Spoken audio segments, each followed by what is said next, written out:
the best way to do that is protect your quarterback, especially at that premier position of left tackle. So the Combine has a drill they call the kick slide drill, which is the basic movement for an offensive tackle, especially in pass protection.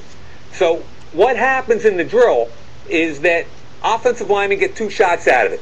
2-point stance, which is easier, and then the 3-point stance, where you get down, and then you have to do the same thing out of either stance, which is open up at a 45-degree angle and kick slide, just like you would with a defender across from you to protect your quarterback. It's the basic pass protection maneuver for every tackle in the National Football League.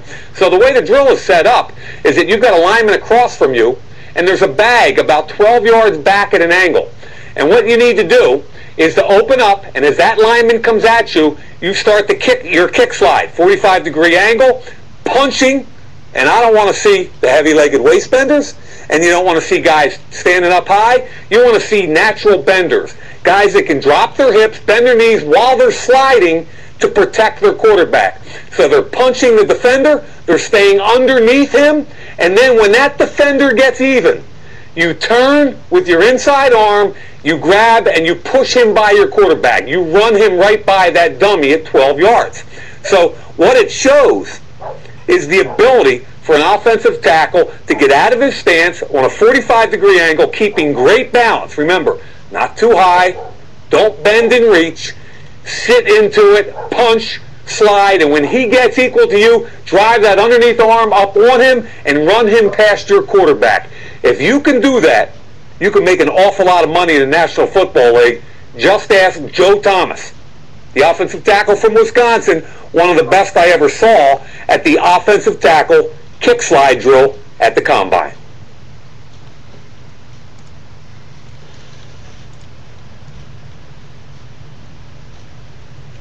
We've said before, the NFL is a pass-first league, which means if you're a defensive lineman, it's all about getting to the quarterback.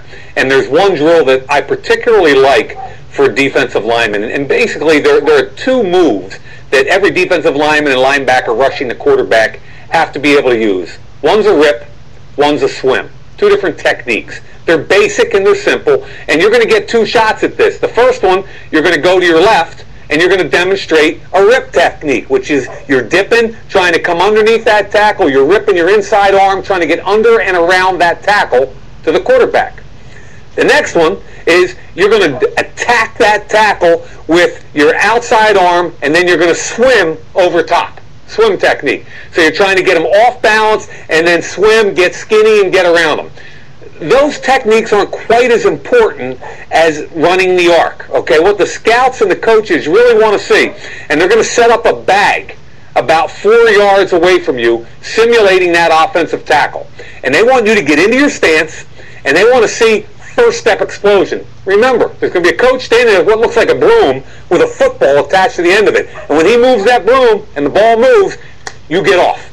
Okay, and that first step get off is critical to any good pass rusher in the NFL. So that's the first coaching point. You're in your stance, you're looking in at that football. When you see movement, bang, get off. Stay low, and the first one is the rip. Get underneath and around that bag this way. As soon as you get around that bag, you flatten out and get to the quarterback. The next one. Remember, what do we call the next one? We're going the other way this time. We're going to rip first, and then we're going to swim. Okay? So the rip technique to one side, the swim to the other, but most important is what kind of natural ability do you have to, again, bend, dip, and go. And you have to accelerate. You can't slow down. They call it the dip and the rip. Can you dip low, rip through, and accelerate to the quarterback? And if you can do this drill, you can rush the quarterback in the NFL.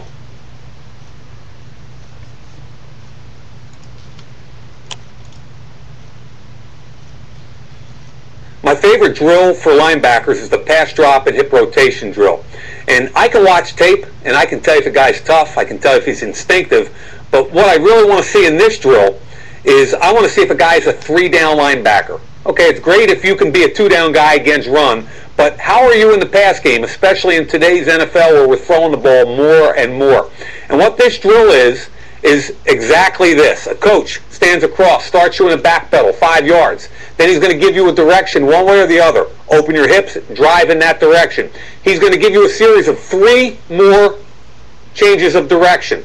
Again, if you're sitting in the stands, you can't help but notice if a guy's stiff or if he's fluid. It's really easy to see. It exposes guys that can't move in space. So 3 changes of direction. Then he's going to bring you home, just like a quarterback. And remember, you don't ever turn your back. You're watching this coach the whole time like he is a quarterback. When he brings you home, you plant, pivot, full speed the other way, intercept the football, and take it to the house.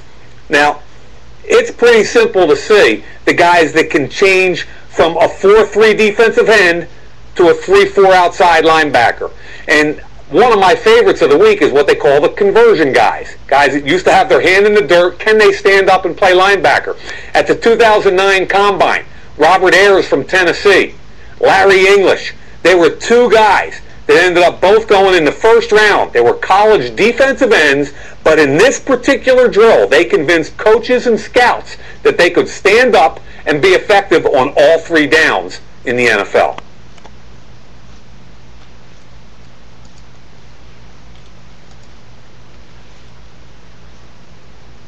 The final group of athletes to work out every year at the Combine are the defensive backs. And as a former defensive back, I get a kick out of all the drills, but my favorite is the speed turn drill.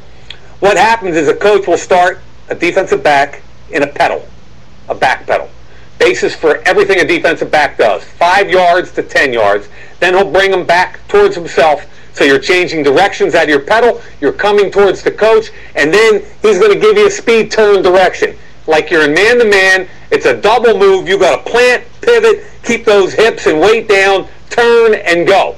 Now your back is completely to the quarterback, like it would be in a speed turn in man-to-man. And at approximately 15 to 20 yards, as you're running, you've got to turn around and locate the football. Okay, and one of my pet peeves about defensive backs in the National Football League is that our ball skills are getting worse and worse. And it's getting tougher and tougher because quarterbacks and wide receivers are doing all the back, shoulder, and under throws, and it makes it hard to locate the football, let alone catch it. So what they want to see in this drill, several things. The back pedal, how good are you at the pedal, the basis for what we do as defensive backs, the change of direction, back up to the coach, the plant, the turn. Now, once your back is turned to the quarterback, you can't see it. Until you turn around, now you've got to go find the ball. Is it way up in the air? Is it on a line? Do you have to drive for it? And the key at that point is A, locating the ball, and then B, going and getting it. You become the wide receiver at this point. The general term used by coaches and scouts are ball skills. What kind of ball skills do you have? Balls in the air, are you like a wide receiver, or are you playing defense because you can't possibly catch a football? So I love to watch this drill, because I really think it exposes defensive backs that can't locate the football and then can't catch the football. A few years back, Aqib Talib, defensive back from the University of Kansas, wasn't as fast as some of the defensive backs in his group, but nothing ever hit the ground. When that ball was up in the air, man, he looked like a wide receiver.